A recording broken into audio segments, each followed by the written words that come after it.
Hello, everybody.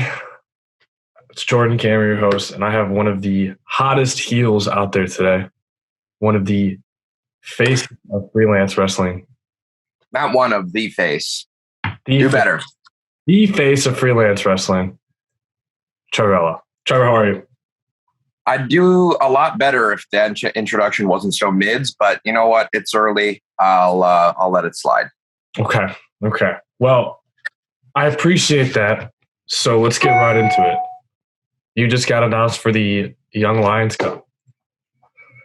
How you feeling about that? Pretty big, man. Pretty big. You know, I've been telling everybody since I started wrestling that I'm what's next and I'm the hottest thing on the block. But you know, everybody just laughs and thinks I'm crazy. But then you see me getting all of these wins. I mean, in the last 2 months, I tweeted this out yesterday. The last 2 months, I've beaten Danhausen, I've beaten Effie, and on the freelance end of things, the only two people to ever hold the freelance championship twice, in Kylie Ray and Isaiah Velasquez, I beat them. So, I mean, the surprise really wasn't a factor for me. It was kind of more of an expectation, just waiting to be announced. But it's cool, man. You know, I've been knocking off a bunch of states since I started wrestling, and especially coming up during a pandemic is very difficult. But now that we're on the tail end of things, to be able to branch out to the West Coast, that's a big money move for Trevor Outlaw. So I'm really excited. There's a couple familiar faces in there. Ishmael Vaughn was in my class at the Nightmare Factory. He just got announced. And Juicy Finau. I know Juicy pretty well. So I'm looking forward to mixing it up with a few of those people and seeing some new names that I haven't seen before. But I mean, I'm going to breeze through that tournament like it's nobody's business. So, I mean, spoiler alert, Trevor Outlaw is going to win the whole damn thing. Okay. Speaking of Nightmare Factory, how was it? How was it training there? Did you build some connections, or how was it? It was tough, man. You know, around the time that I left, I was having a lot of issues with other students at the Freelance Wrestling Academy. You know, it's when you have so much talent in one place, there's going to be an inevitable clash of personalities. I walk in there like I run the place because I do. And some of the other students want to make a case that they're at my level, which they're not. Led me to getting into a lot of fights. And obviously with Isaiah being the head trainer, he didn't like that. So I got kicked out. Now, I know I'm a top tier talent already, but I still very much believe that you still have to work your ass off and you still have to train. So when I came about the Nightmare Factory, it was a no-brainer that this is where I wanted to be.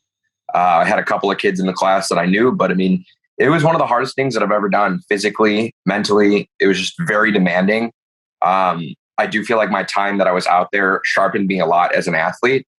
Maybe not as much new things in the wrestling aspect of things, but especially with the nutrition and the strength and conditioning program. You know, you can look at pictures of me from earlier in the year and you can look at what I look like now. I mean, I still look beautiful as always, but there's a huge transformation and I look like a lot more of a serious threat to people now. So I think people see me and people hear me now and they see the things that I've done and they see the way that I look now. People are actually finally taking me seriously, which they should have been all along. Okay. You've done some work with Warrior Wrestling as well. So on the Warrior side of things, how does it feel to be on the card for, the last Warrior show, for one of the biggest shows with Switchblade? And is there anybody at Warrior that you'd like to face? Yeah, man, it was a cool experience being on the same card as Jay White. You know, last weekend I was down at Glory Pro, and I was on the same card as Minoru Suzuki. So like, it's the fan in me has kind of died since I started wrestling. You know, now I look at everybody with a target on their back. But the experiences of Warrior have been good. You know, those cards are so big top to bottom that even if you're on the pre-show there, that's a big deal. You know, I've had about 3 or 4 matches with them now. I've gotten to do like backstage interviews and stuff like that. And it's a cool way to show that I'm a versatile player because there's a lot of things that go around backstage that people don't see as well. So, you know, I'm looking to carry that momentum. I'm going to be there this Saturday. I don't know what I'm doing yet. I don't know who I'm fighting. I don't know if I'm on commentary, if I'm interviewing. I don't know what the hell I'm doing. Trevor Outlaw is going to be wearing many hats, unlike this beautiful socks that I'm wearing today. there's a lot of people that come and go on that roster that would like to wrestle. You know, it's harder to pick one person in particular because Warriors format is more super show styled. So it's a lot more one-offs. But I mean, if I had to pick one person in particular, it would probably be Trey Miguel because he's the champion. So. Okay. If you are in the pre-show again this year, let's not throw your glasses at me again. Can we agree on that? No? You're welcome for the style upgrade. So, you know what? It sounds like you're complaining right now, and that's just, it's a bad look, buddy. Right. Okay. All right. So, freelance. Those are going to be worth so much money one day. I'm out here busting my ass and making a name for myself. Meanwhile, you're complaining about me throwing a pair of sunglasses at you that you're going to be able to make hundreds of thousands of dollars on the internet one day. It's called long-term investments, pal. Look it up. I'll hold on to them, put them in a frame. So maybe one day that shit in mint condition. Yes. Maybe I'll even find a way how to get it graded at some point. I don't know, but I don't know if they grade sunglasses, but we'll see. I mean, if they're Trevor Outlaws, they're going to be A++. Yeah. So guaranteed. Yeah. No, I can see it. October 22nd, freelance. Let's go into that a little bit. Are you excited? Nah, I think the excitement has left my body for freelance wrestling, and this is why. You know, there's a lot of nicknames I've been going around and getting from other people, a few of them that I'm throwing for myself, which I listened to your last interview and you called Frank Mr. Chicago. And I'm going to let that slide because I'm Frank's child protege and I love Frank the Clown. But, you know, I'm the real Mr. Chicago around here. I'm the one that's doing the in-ring work. You know, Frank the Clown isn't Mr. Chicago yet. Frank the Clown is Mr. Worldwide. You know, Pitbull or whoever the hell's taking that ain't him. That's Frank the Clown. But the biggest one that I kind of came up with, and this started as a joke, was Mr. Card's subject to change, right? The last 3 times that I've done anything with Freelance or Freelance Underground, my match changed. You know, I was supposed to be in a 6-man tag match, and something happened. You know, the card got switched around. I ended up wrestling Effie in a rematch 1-on-1, and I beat him. I mean, he's one of the top 100 wrestlers in the world right now. He's the internet champion. He's killing it. And I beat him. Nobody else beat Effie that weekend. I was the only person that was able to beat him that weekend. And it was the first match.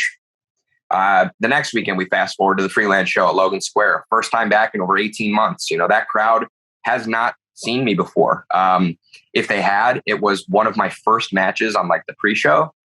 So to come back and essentially have my main card debut in the main event and win, it's a sweet feeling. But I wasn't supposed to be. That wasn't where I was supposed to be. You know, I was supposed to be in a scramble match with a lot of other up and coming talent. But I saw an opportunity. You know, as soon as I saw that Kylie had to relinquish the title, I was pissed off because my goal was to kill it on the scramble and stake my claim at the top of the throne of freelance. You look at these old shows, and that's like a common theme. You know, a lot of people don't appreciate scrambles, but they're a big deal at freelance. You know, that's the stepping stone to the greater things. You know what I mean? That's almost like a workhorse championship that gets you into the main event. And, you know, everybody was warming up for the match, and then I heard the announcement. So I just ran downstairs and I beat her ass. You know, Frank knows me well. And he just told me when we walked in, he says, be ready for a backup plan. Things change a lot around here. And I was, and lo and behold, boom, there we are.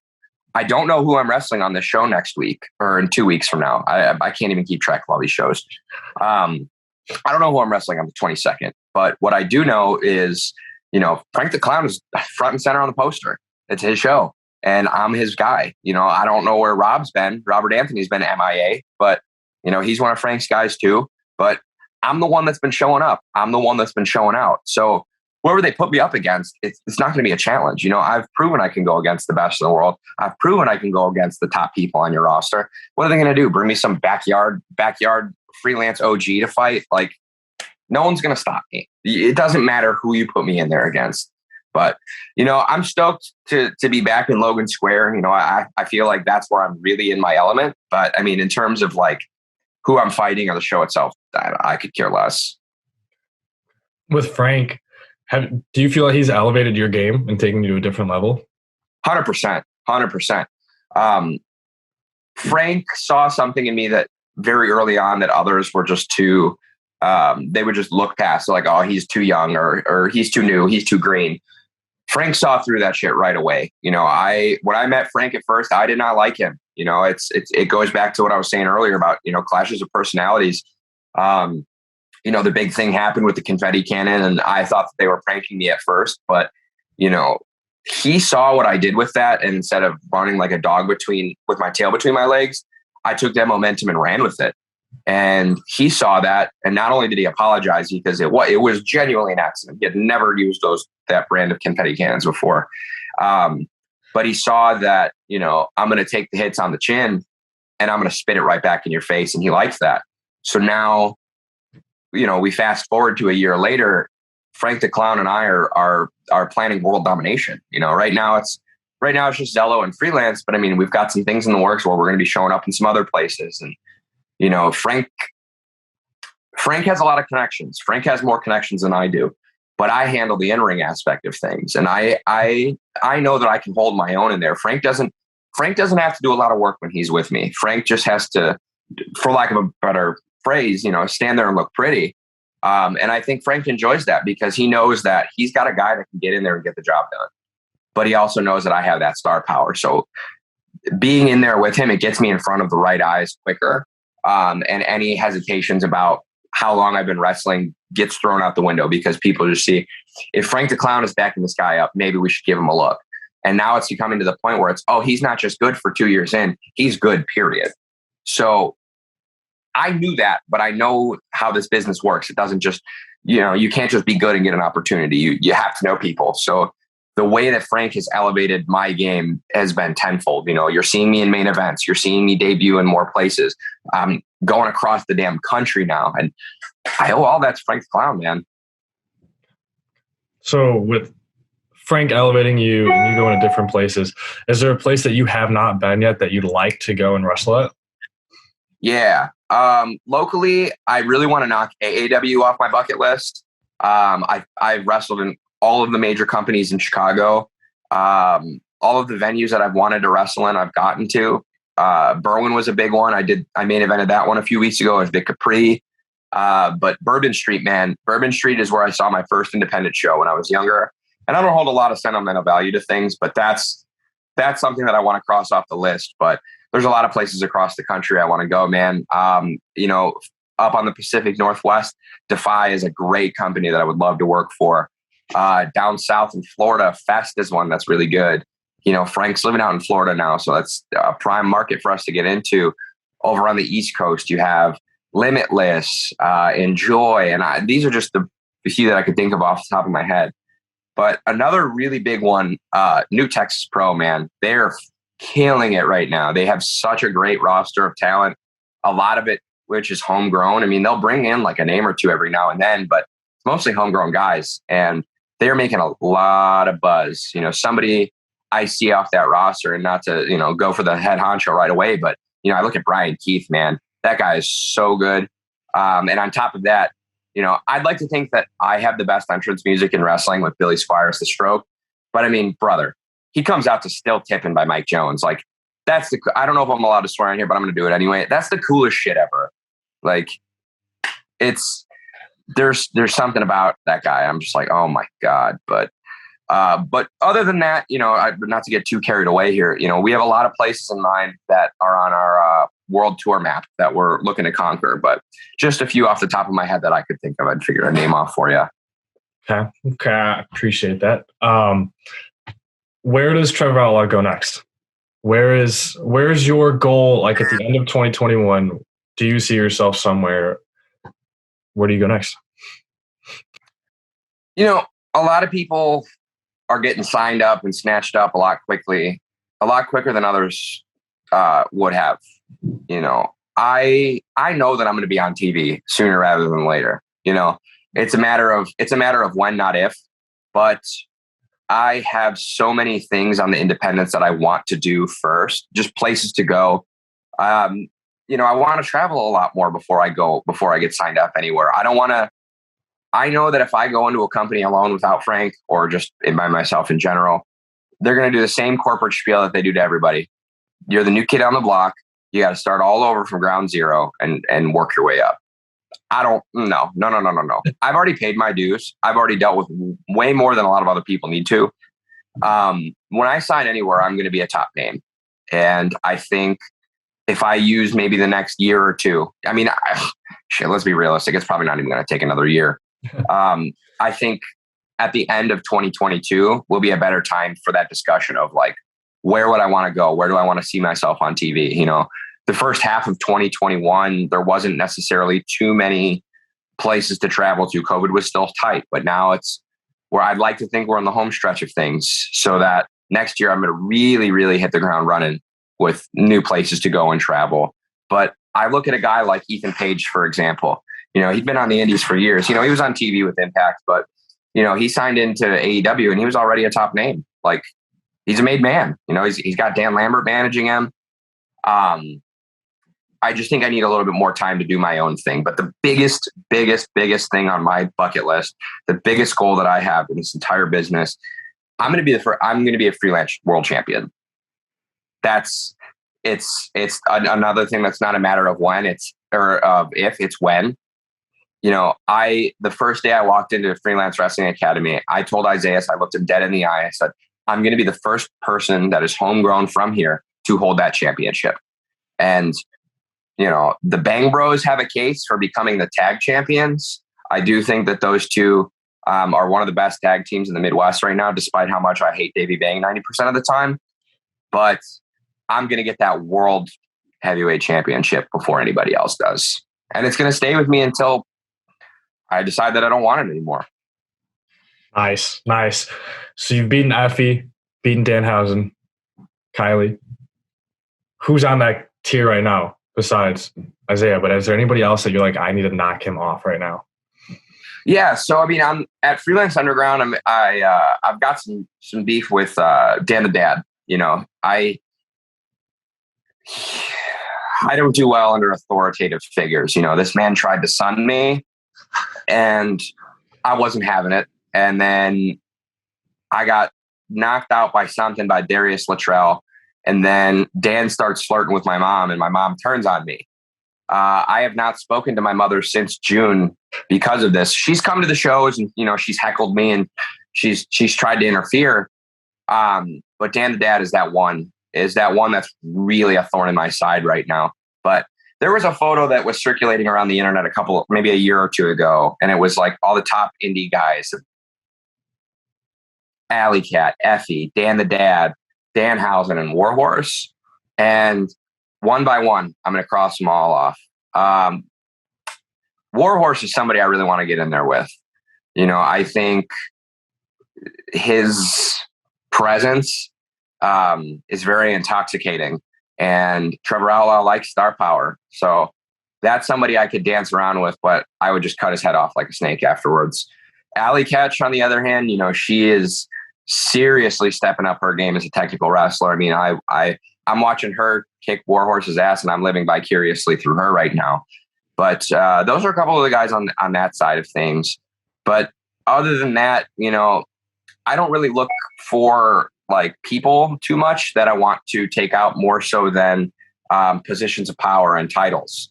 You know, I'm already building enough of a name for myself that I don't have to necessarily like slash the heels of other people. I enjoy it, but I would rather than tear them down from behind, I want to just go up to them right in front, slit your throat, take your spot at the top. It's mine now. So anybody that gets in my way, that's going to be a thing. But I'm a lot more fixed on traveling to new places and taking championships than people particularly. Yeah. Have you, with people wise, to go back with Frank a little bit, have you said to Frank, hey, I want this guy to be a part of us? Like, do you, like, obviously he sees star power because he's from you, and Rob's now ditched and Rob's MIA, like you said, but I'm sure you see talent as well. Is there any talent that you see that you'd like to work with Frank or in a tag team? Yeah. You know, a magician never reveals just all of his secrets, kind of thing. And I say that because I have a lot of people in mind, but people have a tendency to let me down. You know, I have an expectation of somebody, they let it down. Part of the reason why I'm so pissed off all the time. Frank and I were talking about this about a month ago, like thinking about like how do we expand the brand? How do we make it bigger? You know, you already have it huge with me. You've got a vet like Rob. Who do we add to the mix? You know, do we add a tag team? Do we add a woman? Who is somebody that we could add out of that mix? And I've got my eyes on a few prospects, but I have to really take a look at them further before I can actually vouch for somebody. So, I mean, I have people in mind, but I can't say that there's anybody that I would vouch for right now. So I guess it's not really keeping a secret from you. It's just my eyes are intrigued, but I have to really see something before I'll vouch for somebody. Okay. And there's just nobody that's at that level yet in my eyes. Nice. Love how you threw that in there. Nice. When you're set and done, you hang up your boots and it's over, whenever that time is, and you look back on your career, what do you want to be remembered for? That's a good question. You know, I've actually never been asked that before.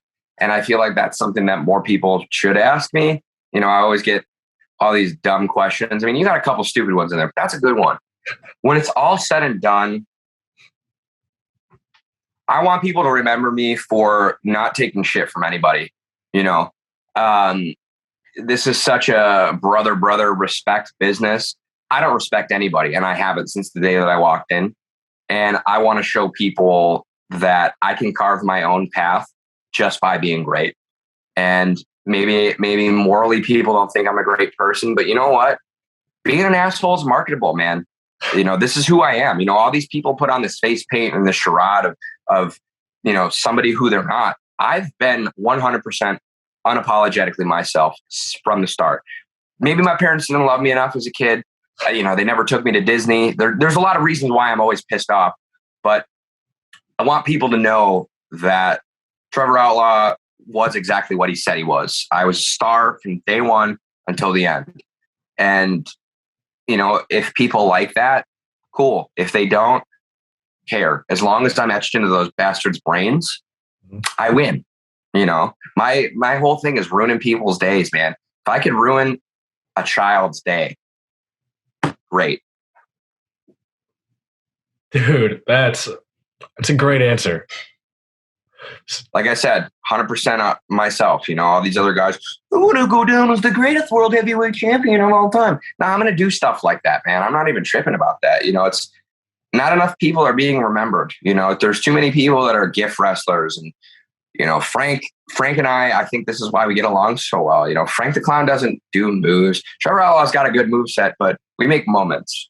And I want to have moments that people remember. I don't care how they feel about them. I don't care if they like me. I don't care if they hate me. You know, men want me, women want to be me, but. Okay. I think it might go the other way. No. Okay. I know what I said. Oh, all right. So, okay. Don't ever question me again. No. It's right. I'm up here. Yep. You're here. You're down here. Okay.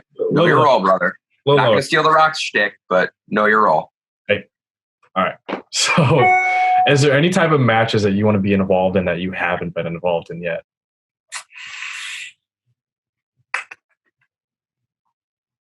I like singles matches, man. I hate multi-man matches. I hate triple threats. I hate fatal four-ways. I hate scrambles.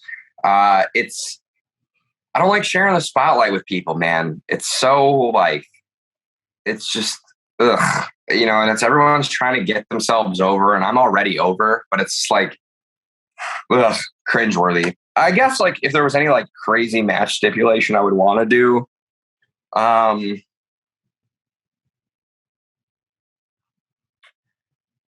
I know a lot of people are saying this right now, I would want to do one death match. One death match. I don't know who it would be against, but I want to do it once just to say that I did it, because I know I'm the toughest son of a bitch on the block, but I feel like there's a rite of passage, especially now in today's culture with death matches.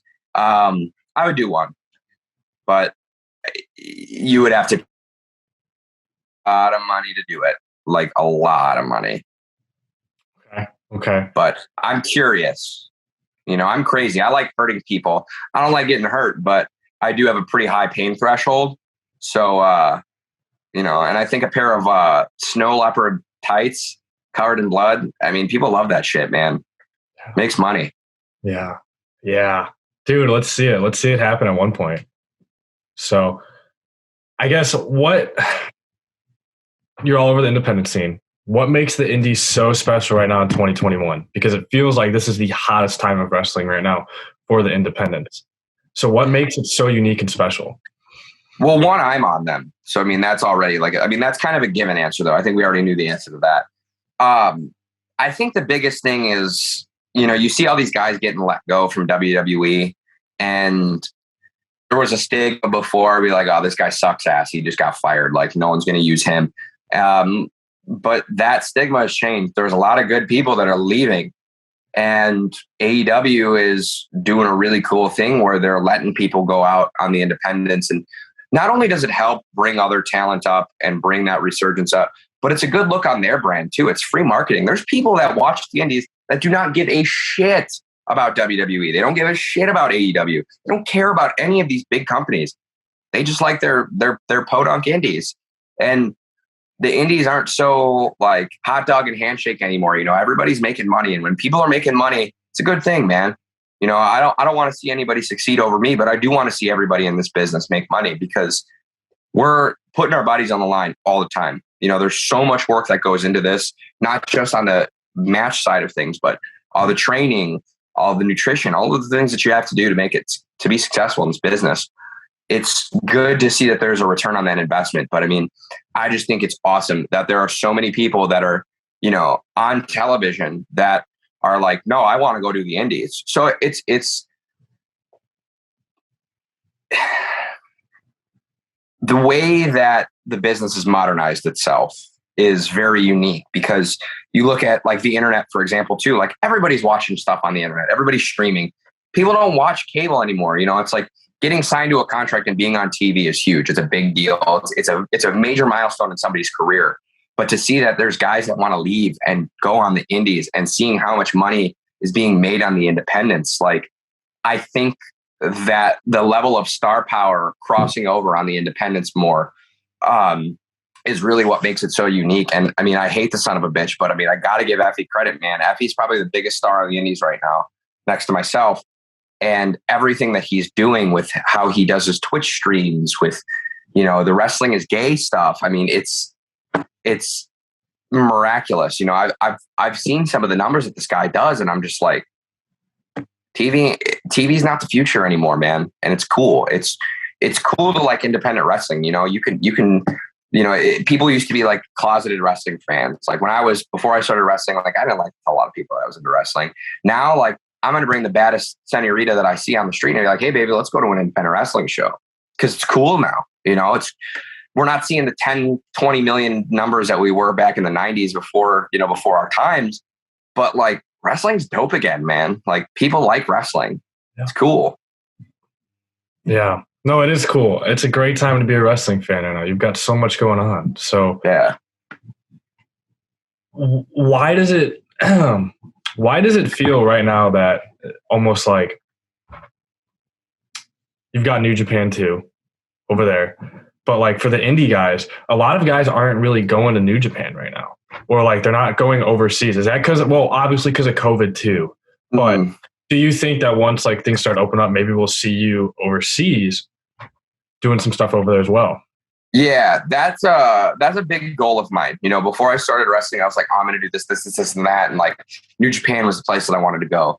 I do think now, and I don't mean to, get the rub from their name as much as it's probably going to sound like, but I do think I'll be all elite before I end up anywhere else. Sure. I mean, training under KUWTI, training under KUWTI, it just makes more sense. But, I'm getting hit harder in some of these fights that I'm in, and it's really like waking me up. You know what I mean? Like my last fight with Effie, I mean, we beat the shit out of each other, and that like woke up a part of me that I haven't had in a long time. That it's like, I want to go over there and I want to fight, man. I've always been infatuated with Japanese culture. They've been ahead of the times on fashion. Their technology is really cool. I mean, how different it is from United States culture is something that's very intriguing to me. But I really just think it's been the border thing, man. Because I mean, you hear all these guys that like are leaving to go to AEW or the other one. They're like, I want to go to New Japan. I want to do this. I want to do that. I want to go to Japan.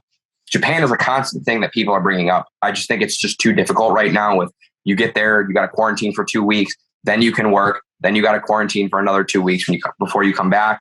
It's a lot, and it's something that, with how much money is being made in the States right now, I just don't think it's financially feasible for people to do. I mean, there's a lot more like sponsorship systems in Japan, but the time that you would lose working is too valuable because everybody's picking up momentum right now. So you just can't afford to lose that. If you're in Japan right now, you're golden. I mean, I've been watching the G1 a little bit. There's some cool things going on over there. But I think when the time is right, once the world truly opens back up, Japan is 100% the place that I want to go to. Okay. Are we going to see you in the G1 one day? Maybe. It's going to be the T1 though. You're right. Or the Rude One. Rude One Climax. Ooh, that sounds kind of sexual. Let me write that one down. Rude One Climax. All right, cool. That's another $1 million idea waiting to happen. Put that on a shirt too. So absolutely. Before we wrap things up a little bit, what's going on with the Sox? Playoffs, baby. Playoffs. I don't know why I got a little glare going on here. You know, it's not my style, but the White Sox are killing it, man. It's been a great year. When I was in Georgia, I couldn't wait to get back home. You know, everything was open down there. The South's kind of a different animal, but I came home and I was like, I'm going to go to as many White Sox games as I can. Since I've gotten back from the season, I mean, I've been traveling a lot. I've gotten to go to about 15 games, and I've only seen the Sox lose in one of them since I've come home. And that was a last minute game that I went to. Like, it was like 1 PM. And I was like, F it, I'm going to the Sox game. Unfortunately, it was September weekend that happened, so it sucks. But I'm excited, man. It's just good to see Southside baseball again. You know, I hate the north side of Chicago. I've been a Southsider as long as my whole life. So to see the South Side kind of coming back up, and everyone says we've got a shitty fan base and yada, yada, yada. No, dude, everybody just likes to get drunk and party. Sometimes we get a little aggressive with each other, but, you know, sorry we're not sitting at Wrigley Field, which smells like piss, and sipping on Starbucks lattes, wearing Cubs hats, and no one even knows who a damn player on the team is, but they're all still riding that. They're all still smoking that 2016 World Series joint that's been out for years now. Meanwhile, we got a fresh batch over here in Chicago and on the south side of Chicago. They're actually playing this afternoon. So, I mean, it's playoffs game 2. Really hyped about that, man. It's good to have good baseball back on the south side. And I live very close to the stadium. So, I mean, I can pop over there whenever. But aside from the White Sox, man, the Bulls are going to have a good year. Yeah. It's Chicago basketball is back, baby. I live like perfectly in the middle of the United Center, and I'm still calling it Comiskey. I'm not calling it this guaranteed rate BS, but I'm perfectly in the middle of both of those.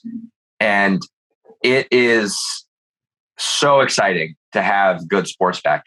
I watched the preseason game against the Cavs, and they just murdered them by like 40 points. And it's just good to have exciting basketball back, man. And tickets will be cheap for a little while this season. So, like, you know, you can get a good seat and it won't be too expensive, but I'm pumped, man. I'm here for the ride.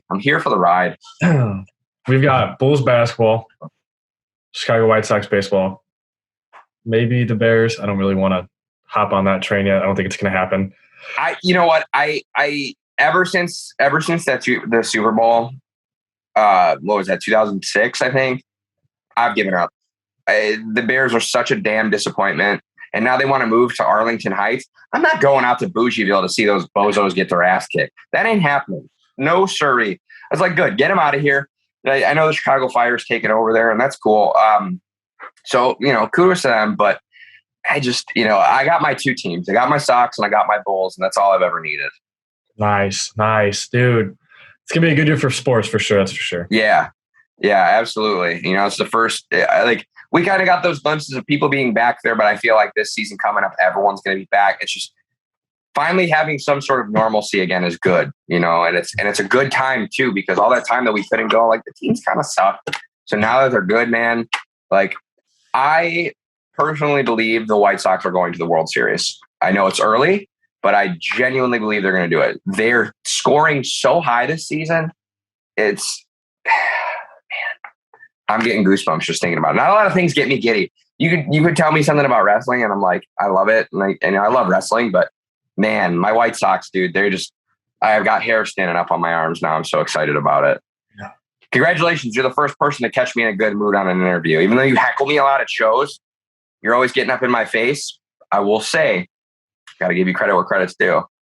Appreciate it. What makes Chicago so special? Before we're done, what makes Chicago so special with wrestling, sports fans, you name it? It seems like Chicago's the place to be.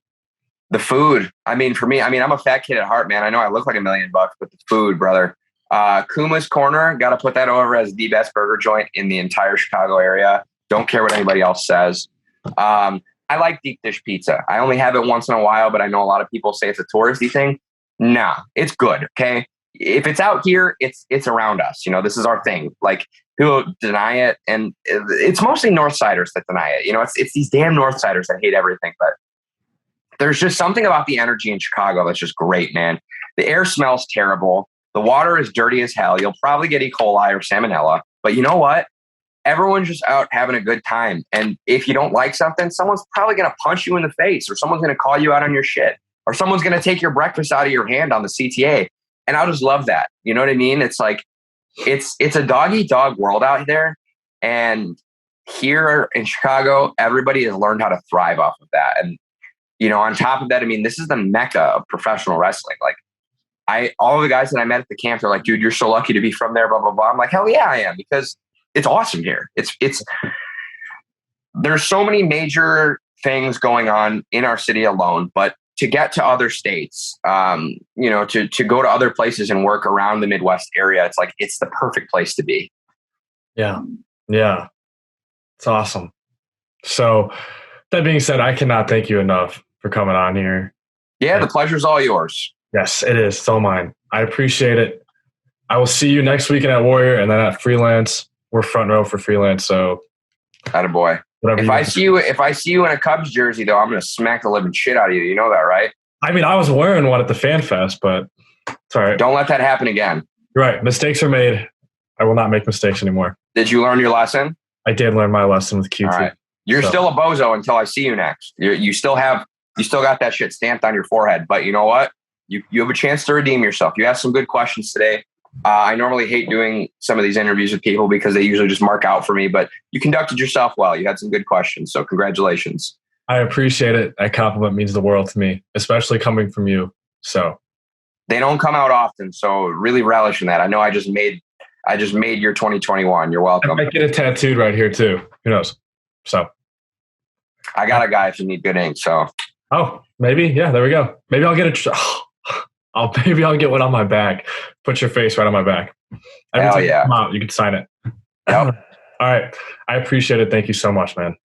Yeah. Pleasure's all yours, brother. Have a good one. You too, man. Bye.